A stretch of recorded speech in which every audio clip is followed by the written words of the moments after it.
You are listening to Talking Images, the official podcast of icmforum.com.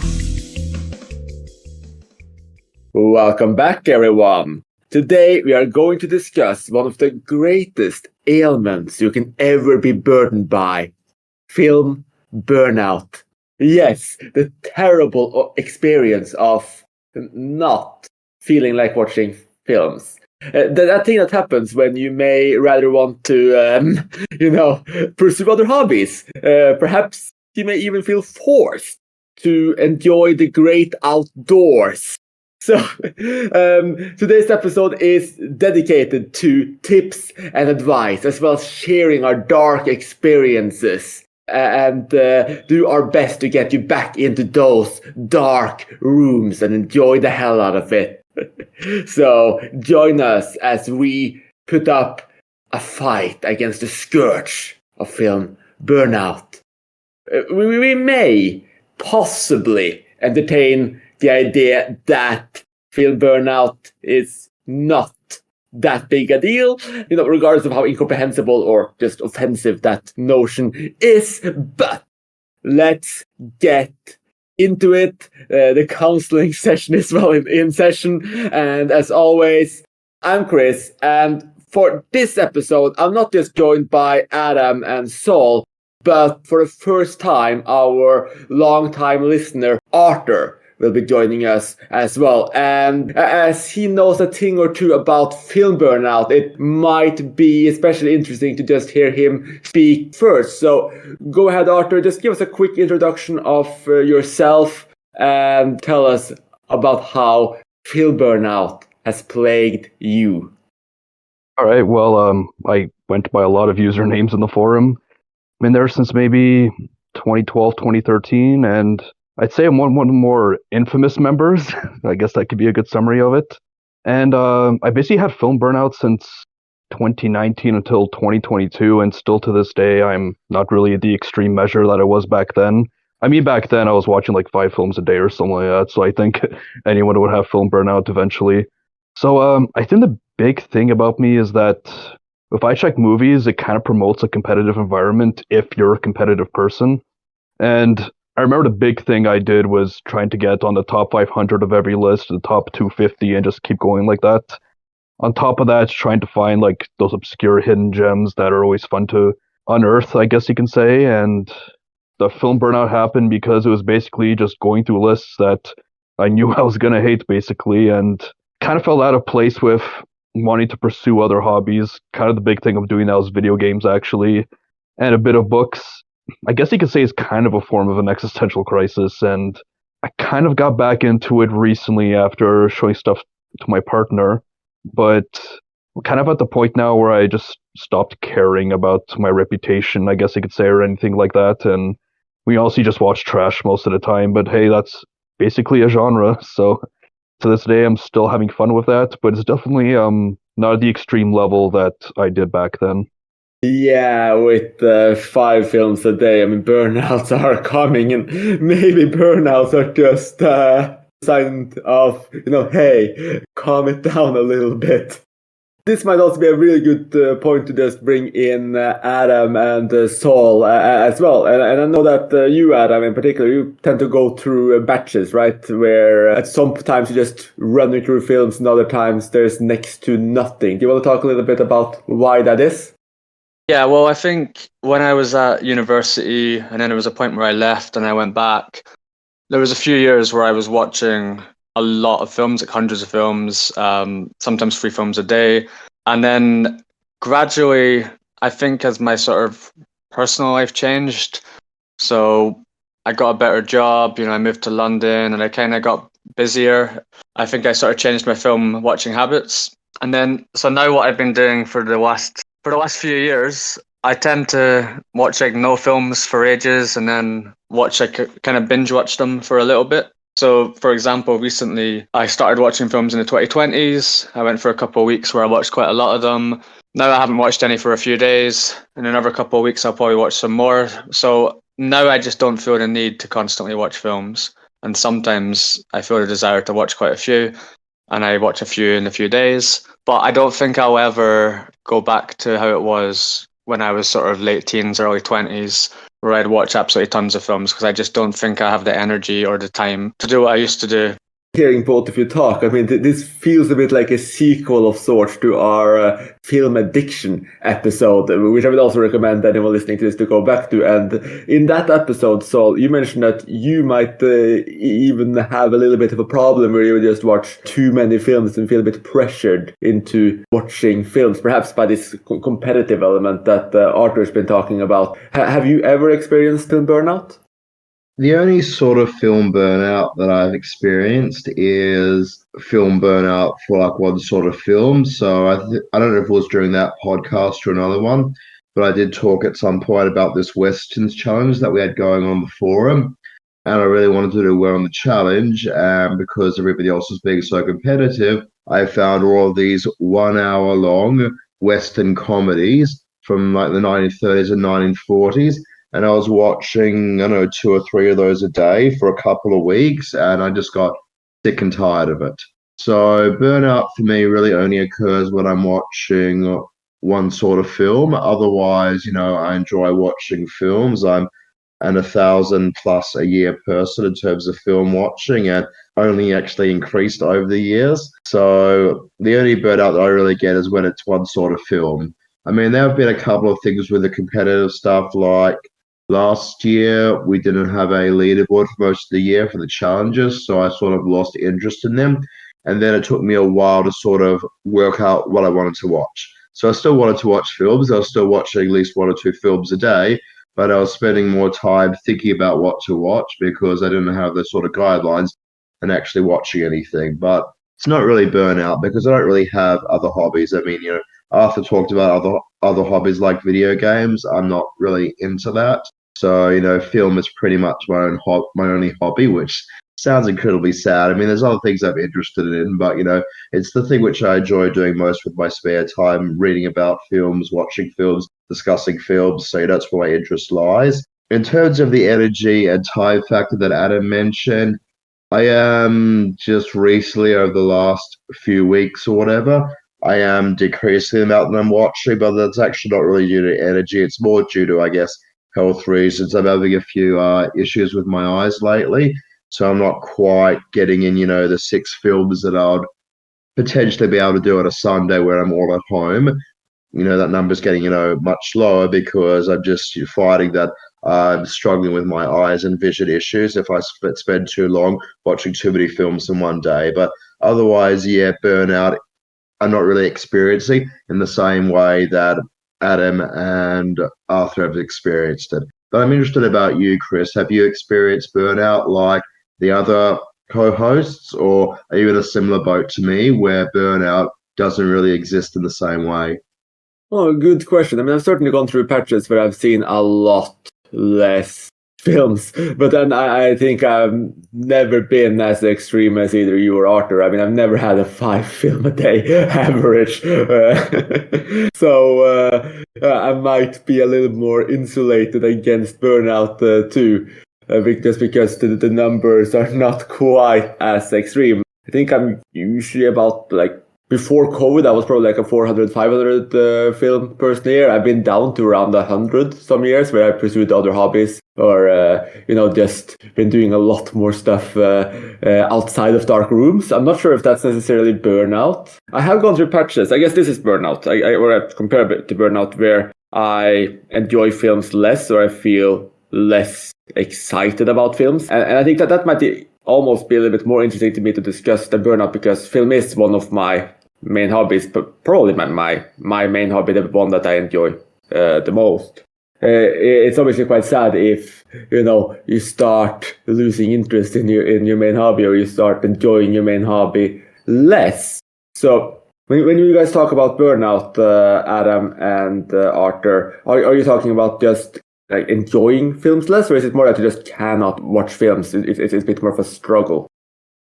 Yeah, I'd definitely say it was a struggle. Plus, it's kind of a weird way to say it, but I just kind of felt done with films. I was maybe in the 8,000 range, so I kind of felt I was left behind on other hobbies and too much of an expert on that one, and basically just wanted to catch up with other things. It's kind of putting it succinctly, but it's kind of a weird summary.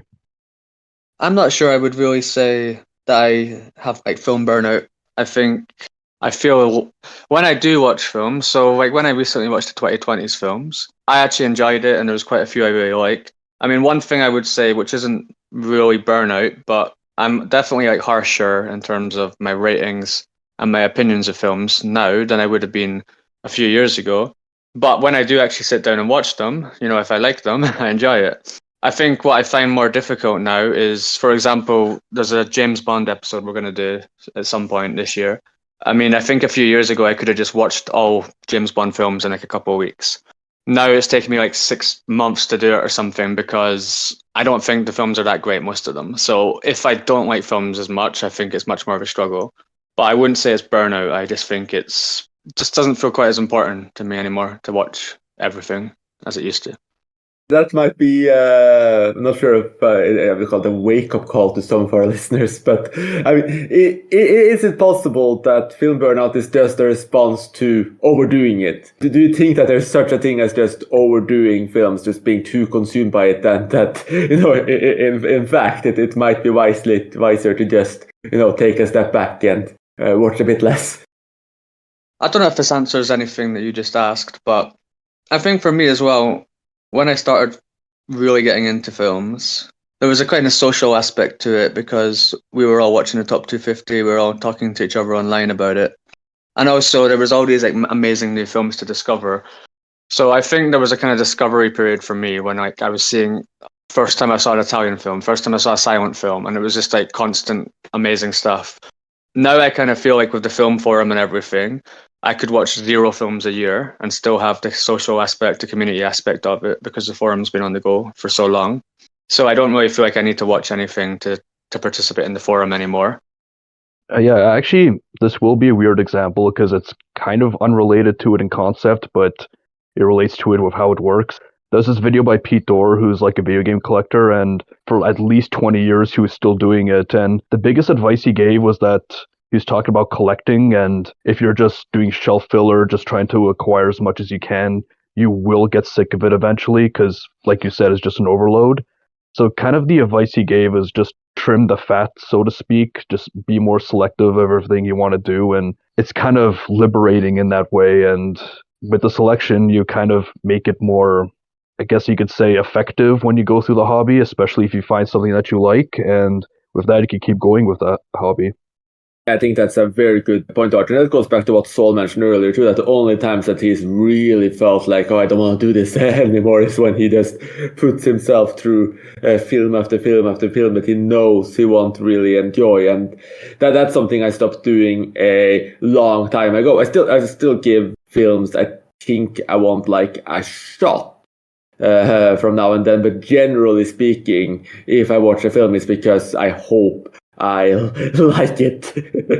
And that didn't always used to be the case. It used to be the case that I would try to watch everything that was remotely popular, that people were talking about, just to be part of those conversations. And I think that's when, you can start getting a bit tired of it. But when you're actually consuming things that you're really enjoying, and not doing it to an extreme degree, that's when I think film burnout is very unlikely. It is actually reminding me of back when the challenges were a lot more in depth. I remember some of us would watch 90, maybe up to 100 films in that month. And considering that it would just be one genre, not only does you get more tired of it, but at the same time, it kind of just turns into mush. Like I remember the noir challenge, looking back at it, you'd be like, wait, which one's a thief and which one's a burglar? I can't differentiate between either film. And I feel like that wouldn't help with the hobby as well. There are some users on the forum who still do that, go through and regularly watch 90 plus films a month, which translates to 3 or more a day. I've been known to do that occasionally, but only for something really interested in, like the horror challenge. I usually end up getting 90 points or more because it's what overlaps with the school holidays. The same with the Dublin Canon Nominees challenge. That's another one I can usually get to 90 or more, but it's not something that I'll be doing for every single challenge every single month. There are some users who do, and they're not on this podcast, but obviously it'd be interesting if they join the discussion thread for this podcast, but it gets created on the forum. Like Lauren, every time there's a horror challenge, she tends to get like 100 plus, I think. I mean, I think one or 2 years she did like 300 plus in a month, which are just utterly incredible and insane, and something that at any kind of other kind of scale, it's just completely unhealthy probably. Like if anyone did that for a full year, for instance, I'm not sure there would be room for anything. Yeah, look, Lauren's record for the horror challenge was actually beaten, I think last year, the year before, by Punq or Punq. I'm not sure how he pronounces his name, or Punk, however he pronounces it. He managed to do, I think, 340 westerns or something in that range. It was definitely more than Lauren's by a significant amount. And he is somebody who watches, 6 to 7 films regularly every single day. I mean, they're not all long films. Some are only an hour long, but he's like a regular 6 to 7 film person a day. And he's not the only person on the forum like that. Oh, I didn't know it was 6 to 7 a day. Yeah, that's okay. Well done. I guess he would have been great to have this podcast just to check, how he has not experienced burnout and whether or not he's actually enjoying what he's watching. Because if you come to the forum and discuss film with him, like he's someone who has this project of trying to see every single film made every single year, like going from the beginning of time, and he doesn't seem to be enjoying most of the films he's watching. So I'm not sure he's managing to keep that going. I think even Lauren doesn't watch that many films anymore, though, compared to... She's definitely not like a 2 or 3 film a day person. I think just horror films is a bit of an obsession for her. I think almost all of us from 10 plus years ago, there was a whole group of us that watched absolutely millions of films. I think the vast majority of us don't do that anymore, including Lauren, me, Chris even. So yeah, maybe it's an age thing as well. Although I don't know, how old is Sol? Sol, how old are you? I'm 36 now. Yeah. Okay. No, that sounds incredibly old, but yeah. Well, I'm 35, so... Always mid-30s old, so... I feel depressed now. I've passed the 35 point, so I'm now in my late 30s technically. So that's what makes me feel older. I'm not sure. I'm definitely not the oldest person on the forum by any stretch, but it does make me feel a bit old. Although my film watching has increased with age, which is interesting. We have people in their 80s, 90s on the forum, so it's... I know. I mean, nothing compared to Esther or some of the other users in their 50s and 60s, but it does, feel old. So, yeah. Listen, can I just be clear, right? 36 is not late 30s, right? That's mid 30s. When I turn 36 this year, I am not late 30s. Okay? Late 30s is like 38, 37 at most, 38, 39. I don't want this to be a midlife crisis podcast. Well, okay, so you're going to have a midlife crisis in 2 years instead of 1, Adam. Well, if I'm talking to Sol about age, then definitely I'll have a midlife crisis. So this is suddenly turning into something very different, where instead of talking about how to protect ourselves from film burnout, we talk about how to protect ourselves from midlife crises. So definitely healthy as well. Apparently the easy tip there is just don't speak to Saul about age. In terms of losing interest in film and feeling like you don't enjoy film as much as you used to, what are some of those things you found that will get that passion for film back? Well, for me, it was usually more theatrical experiences. There are 2 decent theaters here, and for example, Cronenberg's Crash in theaters kind of sparked it back out of all the films. Definitely exploring new genres, and I find that with age, my critical thinking got better, so I was able to appreciate stuff a lot more by looking at it through a new lens, because in my early mid-20s, it was basically mostly just experimental stuff, because it kind of gives a visceral reaction instead of me looking at something more in-depth, but I guess I just kind of got tired with that. I guess like with every genre or hobby, if you will, as you age, you kind of get a new perspective on things. And I guess if you just stick with the same thing all the time, that's when it starts to get boring. My answer would actually possibly be the opposite of Arthur's, although I do agree that exploring different avenues can be quite interesting. But when I get into like a funk and I have no idea of what to watch, actually going back and rewatching something is something that I find quite useful, because in that situation you usually have a fairly good idea about whether or not you're going to enjoy it, rather than sitting down blind to watch something which you may or may not like. So yeah, that's something which I'd sort of recommend, going back and try to find something that you think you'll like. might be a way of easing yourself back in. But then again, I'm speaking as somebody who hasn't really experienced proper film burnout and who's only had one day, I think, in the last 5 years where I haven't watched a single film. So I'm not really in the same position as Adam or Arthur is in this podcast. Well, I really appreciate us having an old man on the podcast. Like, so pass on his life experience to us youngsters. But for me, I still watch when I watch the 2020s films. There's still some films I watch and love. So I don't think I've really lost my passion for film. I can still watch a film and think it's amazing. Just don't have the same desire to watch hundreds and hundreds of films a year. And I don't know why, but I've always been like an all or nothing person. So I used to be like, if I'm watching films, I'm watching everything. Whereas now I'm not so bad with that. But yeah, I still like a lot of films. I don't feel like I have to watch everything, and then I just go through bursts of wanting to. But I think when I was younger, maybe I felt like I had to watch everything in a different way. I just don't care that much anymore. I still like the films. I just don't care about seeing hundreds of them. Yeah, that just sounds healthy, to be honest. I mean, I would actually like my tip is almost the opposite of Saul and Arthur in that I think it's good to actually just pursue other hobbies for a bit as well. If you fall out of love with film, maybe some physical hobbies, maybe just the siblings of film, which is, reading, video games, or music. And of course, the closest relative of all, TV shows, which is almost the same medium, but not quite, and can get you hooked in other ways. In terms of just regaining love for film, if you feel it's waning, I think rewatches are really good because you can just get back to films you really enjoy, recapture the experiences, and also just see how they've changed. And also just being a bit pickier with what you watch. Like if you don't really feel like watching films, like watch stuff that on some level or another does really excite you. To take our conversations back, we talked about how some people on the forum will manage to do 100 films a month, possibly more, and we have a surprise visitor coming in the middle of this episode, our dear friend Flo, who we just mentioned. You can just call me Ben.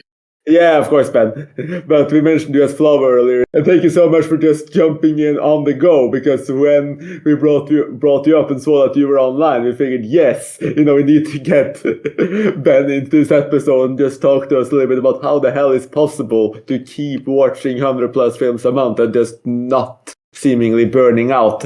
Have you ever burned out? Maybe on a very specific kind of movie. There's so many different kinds of films. And yes, I do follow themes like this month. It's the Women Directors Month. But I mean, women directors direct a lot of different kinds of movies. So it's, I will watch a horror movie, then a documentary, then a drama, then, something else, comedy. I mean, I think switching it up like that keeps the burnout away. Does most of your film viewings tend to be based around the challenges we're running on the forum? Yeah, I've accumulated a whole lot of physical media. And so I use the forum challenge as a way to kind of focus on what to watch. Otherwise, I would get into this kind of analysis paralysis and watch some random nonsense and that may or may not contribute meaningfully to what I'm trying to do. But that's kind of the idea behind it. It's really useful. I mean, I use it similarly to kind of just go through my backlog too, but usually we'd say 30 films a month. So how do you balance all of your responsibilities essentially in life and that kind of commitment and passion for film? Well, I mean, it helps that I work from home. So if I'm, not in a meeting at work, I can have a movie playing. My desk is right there in front of my big screen TV. So, and I'm not one of those people also that religiously have to 100%, okay, I'm going to go and sit down and I'm going to watch this 2-hour movie from beginning to end in one sitting with all lights off, 100% focused. If I have a meeting in the middle of it, I'll just pause the movie and then go back to it after the meeting's done. And one could argue that, maybe that disrupts the flow of the film. But I mean, frankly, how much disruption are you going to get from something like Scarecrow's Revenge? Is that really going to suffer from being paused in the middle of it? I was just checking the Discord to see if our regular co-host Tom was here too, so to just increase the episode, the temperature even more, because he's, a film purist who says you need to pay attention to a film in every single way, no distractions. He's obviously not seen Scarecrow's Revenge then. Probably, or possibly actually, he's quite into horror. It's possible that he's done that. Now, having said that, there are definitely movies that if I think I will like them a whole lot, if I predict that I will like them a whole lot, I will definitely make an effort to focus on them. I'm not going to watch them, in the middle of the day while I'm working or something like that. It's also a good thing that you're not here with your last name too, so that your employers hear about what you're doing. I don't really care. They rarely pay attention to what I'm doing anyway. Fair enough. And I think this explains some of your viewing habits to them, Ben, in that, I noticed that there's a lot of stuff with very low IMDb ratings. So I guess that's kind of like the fodder you go through during your day at work. Yeah, I mean, I probably like a third of my movie collection is like random garbage horror movies that I found in bargain bins. So I tend to watch a lot of those. I mean, if you look at any random challenge that I participate in, there's, even this month with the women directors, there's quite a few just random garbage horror movies that have been thrown in there. But every once in a while they turn out good. There are diamonds in the rough. That's why I do it. If it's just 100% garbage, then I wouldn't keep watching them. How many films do you usually watch a year? Like, have you ever had a year that dipped below 1,000? I doubt it. I mean, I don't know. I mean, it's usually at least 100 movies a month. Oh, there you go. Saul's got the stats. 2,200 last year. Wow. Yeah, I can't even imagine going to that. I'm trying to get this back into the burnout question. So, I mean, when you manage to watch, the 2,200 films and balancing that with your work and your family life as well, like, is there some magic formula you have that stops you from burning out or losing interest?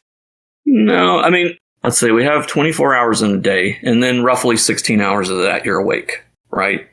Give or take, depending on how much you sleep and how much you do whatever. So, I mean, 16 hours, 7 movies fit into that comfortably, especially if they're shorter movies. I mean, if you notice, during the Academy Awards challenge, wasn't necessarily 7 movies a day because those movies are long. It might be closer to 5 movies a day, or even shorter if it's one of those 4-hour epics. So, I mean, it just depends. But, if I watch a handful of movies during the day, and then I usually have time for at least one in the evening after my kids go to bed. Sometimes even more than one if they're really short movies. Like during horror month, I can usually work in a couple of like 70 to 80 minute movies in the evening before I go to bed.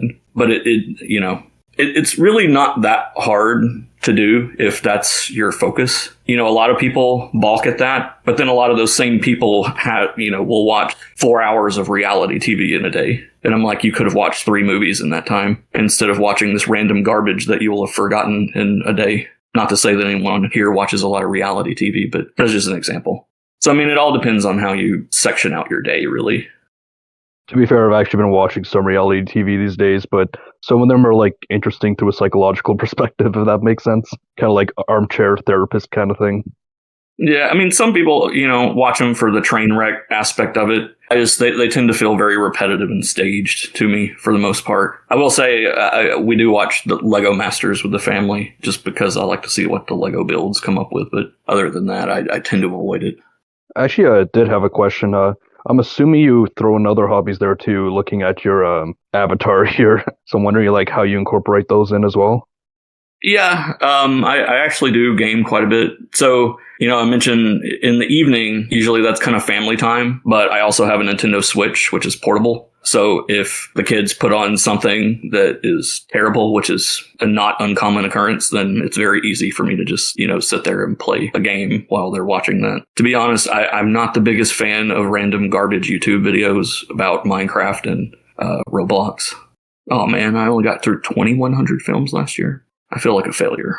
I was just checking the stats that Gunnar or Kurt ran, and it was 2,123. Okay. Yeah, so see, that isn't that much. It's fine. But yeah, I mean, there are definitely, going back to the burnout, there are definitely times where I do get burned out. It depends on the challenge. Noir, for instance, I can't watch just noir for the entire month just because a lot of them are depressing And that's just, it wears me down after a while. If you go back and look at any noir challenge, you'll notice that I don't 100% focus on that. I'm usually busy in one of the other challenges too, or just watching just random stuff. I do really like noir, but it just, I can't just sit and watch like 7 noir films in a day back to back like that. It does kind of remind me back in like 2012, 2013, we did like director filmography challenges, and one of the months was Wiseman. That really depressing documentary filmmaker. And I remember Kasperius and I had that term that we got the Wiseman blues after all of that. Yeah, no, I would definitely not want to do a Wiseman marathon. I think I did a short Wiseman marathon actually in one of the director challenges, but that was like 3 movies. And even that felt interminable. I mean, part of it's Wiseman seems incapable of making a movie under 3 hours, even though it's just watching people standing around and talking. There are definitely specific filmmakers that I couldn't watch a lot of in a sitting either. James Benning, Andy Warhol, a lot of these that try my patience, I just don't find them interesting. It's, glorified wallpaper film. Well, I enjoyed some Benning, but I can see what you mean there. You mentioned that you have had some burnout. Like, do you want to talk about that a little bit? Well, just like I said, it especially if it's depressing. Saul suggested in the chat need to suggest a depressing movies challenge next year so he can beat me. He probably would. The only way to beat Ben in a challenge, make him sad. I just life is depressing enough as it is. I don't need to wallow in it. Well, I mean, we started this episode talking about film burnout, and it seems like we kind of found what was even the term for it, the person who's immune to burnout so far. I mean, if you've been doing 1,000+ films or even 2,000+ films a year for as long as you can remember at this point without any signs, I mean, that's a personality that's immune, almost, I would say. Oh, I read a lot too. If I'm not playing a game, I'm reading. Do you have any physical hobbies as well? I go hiking occasionally. This time of year is not great for that, but during nicer weather, usually after I drop my kids off in the morning to school, I'll go for a hike. I live in kind of a hilly area with a bunch of hiking trails. I don't do sports, if that's what you were more implying. No, hiking works. Hiking is physical. All right, yeah. I think everyone here is almost a bit flabbergasted almost by this, the amount you're able to go through without ever seemingly burn out. I mean, Adam hasn't spoken in about 20 minutes now, I think. I think I'm interested in the psychology of what constitutes burnout for someone. Why do you feel the need to? Why do you feel burned out? Maybe Arthur, you can go into that because you're the person who probably experienced burnout the hardest. Yeah, it was basically just what I said before. I kind of felt the need to catch up more on hobbies. I find that I'm quite personable, and the best way to do that is to be knowledgeable in as many aspects as possible. And with that, I kind of felt done with films and kind of want to catch up on more hobbies, if that makes sense. Yeah, so that sounds less like burnout and more like a conscious decision to do something else, rather than I'm sick of this, right? Yeah, to be fair, it could have been like the I'm turning 30 existential crisis kind of thing, but who knows? Well, that was also the thing. I didn't really go through an existential crisis. Yeah, I think I noticed that was a pretty huge pattern, that a lot of the incredibly active members during the early 2010s that aren't as active anymore, we usually just did it in our early to mid-20s, and then as we got older, just kind of all fell apart to that point. Yeah, it's interesting. I've noticed some of those same members, though, coming back again and starting to watch. It's almost like some kind of inverse bell curve where you had people who were really into it, fell out of it for whatever reason. Maybe it is midlife crisis. Maybe it is true burnout. And then after a while, you start getting back into it again. I've seen several of the big forum members kind of do that. Yeah, that kind of is my case, but it's more like just one film a day at this point, and adding other stuff on top of that. And I kind of stopped caring about the iCheck movies list at that point because I find that the competition can be a turnoff. Oh, yeah, I don't pay attention to the competition at all. I don't even know what rank I am. I think I'm pretty high, but... Yeah, like as discussed before, that was the main turnoff for me, that I wanted to try and get a certain ranking at every list, and it just really got tiresome at that point. Saul is no longer the old man on the podcast. Oh, I'm pretty sure I'm older than Saul for sure. Oh no, I'm only in my early 30s now, so kind of amusing that I'm talking like that. Yeah, I'm 41. Yeah, you missed out on a joke we had before. I was asked my age or whatever, and I said, "Oh, I'm 36. I'm starting to feel a bit old now because I'm technically late 30s, and Adam's only a year younger than you, and now obviously you're on Ben, and you're a bit older than both of us. But it just goes to show that you can keep going on and keep watching thousands of films a year and not burn out. So. I think what you said before about variety, I think that's an important part of it. I mentioned earlier in the podcast when I was watching tons of 1 hour Westerns for the Westerns Challenge, that's when I started to feel burnt out. I think, if you give yourself variety with what you're watching, I think, that's the best way to keep yourself immune.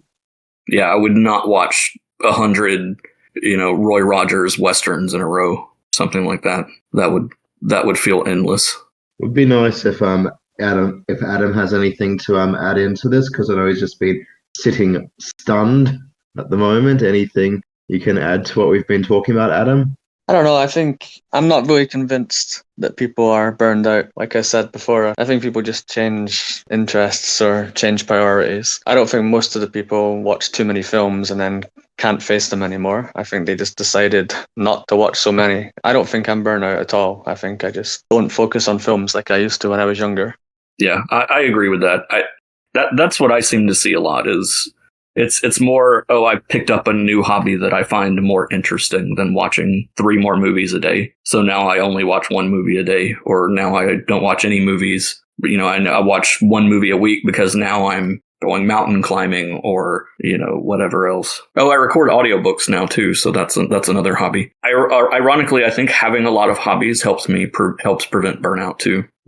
It's just working in time. It's all about time management, I mean, you seem like the master of time management, and I think everyone's just a bit stunned. I mean, you talked about going down to 1 film a day, and this being such like an extreme decline. I mean, I think 1 film a day is very like for many people that would be very extreme to do 1 film a day. Well, it would have been for me in college. I didn't watch hardly any movies in college. I would watch maybe 2 a week at most, just because hanging out with friends, going around to concerts, doing a lot of stuff that I just sadly don't do. I don't have really close friends that I hang out with all the time. I'll meet them up. I'll meet up with a few guys at lunch a couple of times a week. But that's part of getting older and having family, and you tend to drift apart.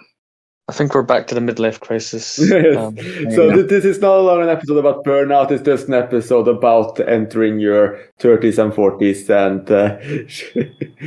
and about time management, existential crises, and the importance of other hobbies.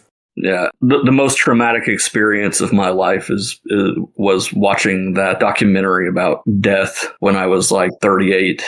Is this Weissman again? No, the other one. Oh, Dying at Grace. Yeah, Dying at Grace. Yeah, I that was miserable. Probably the worst movie viewing experience of my life. It's just 2.5 hours of reminding me that I'm going to die someday, and I hated it. I loved it for that reason, which kind of shows how grim I am. But that's kind of got me thinking that a lot of us didn't really have any sort of social life in our early 20s. Not necessarily people in this podcast, but I remember kind of being a pattern in the forum. So maybe it was just a way for us to compensate about something. Could be. Yeah. I mean, I left uni, and then that's when I started watching tons of films. And then later on, once I kind of had more of a social life, I probably watched less. So I think it was linked. It was linked for me. It was maybe the reason for the hobby in the first place. But then, yeah, I mean, I still watch films though, so it's not. No, I mean, films are a great hobby, but yeah, I mean, obviously, there's a lot more to life as well. Nothing and yet everything. Is that a note to end the episode on already, or do we have anything else to say about burnout? Because at this point, it doesn't seem like anyone actually believes film burnout even properly exists. Well, I think to Saul's point earlier, I think it does exist, but it's very extreme. If you watch 31-hour Westerns from the 30s in like a 3-day period, you're probably going to get burned out on those. But I think, to Adam's point earlier, I think it's less about overall. I think it was less about burnout and more about just shifting priorities, finding different hobbies and interests, hanging out with different people. I think the only type of burnout for me is like I used to watch the mafia films on the IMDb lists, and I'd never watched them in a million years now. I don't know if it counts as burnout, but there's stuff I would sit through that I wouldn't do now. So I'm not against films. Yeah, I'm not against films. I'm just against films that I know I'm going to absolutely hate, like a 9-hour Bollywood film. Yeah, that Turkish challenge earlier this year, I really tried, and I maybe got through like 5 or 6 of them. I just, they're awful. I couldn't do it anymore. That does remind me when we had like the IMDb Mafia days. I'm pretty sure we brushed off that movie Separation as being a mafia film, and then we actually watched it and realized that it was great. Well, that was like there was a voting campaign definitely on that film. Wasn't. Yeah, it was on like 9.7 after like 50,000 votes or something. Wasn't there some kind of? I mean, it wasn't a mafia film in quality, but there was definitely. Wasn't there a reason like there was some kind of protest or something caused that film to get like a ridiculous amount of tens, even though it's a good film and it's not a mafia film? There was, as far as I remember, there was some kind of campaign. I forgot that. I'm sure because it had something crazy, like its rating was like insane, basically. And for anyone listening, when people are referring to mafia films, it refers to a film that it has an overinflated rating for X reason. Yeah, the most notorious examples, if you go and look on IMDb, a lot of Indian films and a lot of Turkish films seem to have unusually high ratings. Those Hababam Sanifi, chaos class films, which are awful, just abysmally terrible, relentlessly unfunny comedies. Yeah, I mean, I think, I'm not sure if those ratings are necessarily fake. I think those are just really huge classics in Turkey that people really love, and comedy doesn't travel necessarily that well. But I mean, there's definitely an aspect of that. Yeah. There are definitely films like that in the US too, that really well-regarded comedies that I'm sure, one that I know a lot of people absolutely love is Caddyshack, that I just don't find funny at all. But at the same time, Caddyshack was never on the IMDb Top 250. Yeah, that's true. The American films get watched by everyone, whereas the Turkish films, exactly. So the rating comes down because even like Kaddish, I mean, I don't like a lot of stupid comedies, but you watch them because they're big hits here. So I think the ratings come down more easily for those films than like the Turkish films seem to be some sort of. I mean, I think I told the story one time when I used to work in a shop when I was like 10 plus years ago, and this Turkish guy came in to order something, and I asked where he was from. He said Turkey, and I mentioned Kemal Sunal, the actor, and Hababam, and he like stopped and shook my hand and tipped me like £10. So it's like some sort of like, I think like there's some sort of weird kind of, he's like some sort of absolute cult hero, massive hero in the whole country, as far as I can tell. And we also have to do a Hababam Sanifi episode at some point as well. I'm still waiting for. I think Saul was actually a fan of the film. Someone was, anyway. Yeah, I think Saul was. I think it's part of his midlife crisis, but I'm not sure. I mean, we have had people on the forum who actually love those films. I think they were Turkish, though. Jonas gave it something like Jonas, like No Pros on the forum. He I'm sure he gave it something crazy, like one of them like a 6 or a 7 or something. I mean, anyone giving it. On, it's so crazy. He thought it was casually fine. Anything above a 1, it's insanity in my opinion. I mean, Saul gave it like a 6 or something, right? Yeah, I've watched the first 2 films and they're both a 6 for me. That's just the most ridiculous thing I've heard in my life. Oh, you must remember that Saul is also a very strict rater, so that's like a 7 on anybody else's scale. How can someone who's watches like 1,000 films a year think that Hababam Sanifi is a 6 out of 10? That's what I can't understand. Yeah, well, it's like it was good, reasonably entertaining. I'm very partial to comedies. We're going to eventually do a Is Comedy Universal podcast. Yes. And, like I laughed. I found it amusing. I mean, I know the camera work and whatever is quite shoddy, I'd admit that or whatever. But yeah, the films were fine or whatever. I mean, they weren't like laugh out loud hysterically funny, but they were amusing. And I like comedy. It's like one of those rare genres that can actually really elicit something very deep and uncontrollable within you if it's done well. So look, I will save it to the Is Comedy Universal podcast. But yeah, look, they were fine. I mean, they weren't great films, but they were fine. Yeah, and I mean, Adam mentioned that he'd burned out in those specific movies, so I'm excited that he actually wants to do a Hababam Sneefy podcast. I mean, for It's Comedy Universal, maybe we'll, make him rewatch the first one. I'd rewatch if other people watched at the same time as me and we were commenting on it, but I'm not going to sit and watch like 7 Hababam films by myself. Just one. He'll make you watch one, and then we can maybe do one of the Zurich films from the Soviet Union. Honestly, I thought the Soviet comedies were better. Oh yeah, I really enjoyed the Soviet comedies. Oh God, no! I don't think they were great, but like those Turkish comedies just kill me. It's a combination actually of extreme overreaction followed by explaining the joke right after they deliver it, followed by extreme sappy pathos right after that. I actually prefer the Turkish comedies to the Soviet comedy. Yeah. Oh God! Well, I think this is a prequel to It's Comedy Universal. We'll give you more of this in a few episodes, dear listeners. That episode is coming up. Do not worry. Oh yeah, I see Saul the chat here is saying that he likes Leonid Gadaya as well. So we're both partial to Gadai. Yeah, I'm not sure I'll drop in on that one. You remember we used to say that we had platinum box set of Hababam Sanifi films? We could maybe give it to Sol because we never actually delivered it yet. So if you want it, you'll be the first person who actually genuinely wants it. So there's quite a lot of bonus features and interviews and stuff. So yeah, just give me your address and we'll post it out to you. Yeah, I've only seen the first 2 so far, so I mean, if I actually saw all of them, I could actually check it off on my Letterboxd all-time stats. So that is tempting. Well, there's actually a revival of the series, and they have like 1.2 or something on IMDb. So don't stay away from that.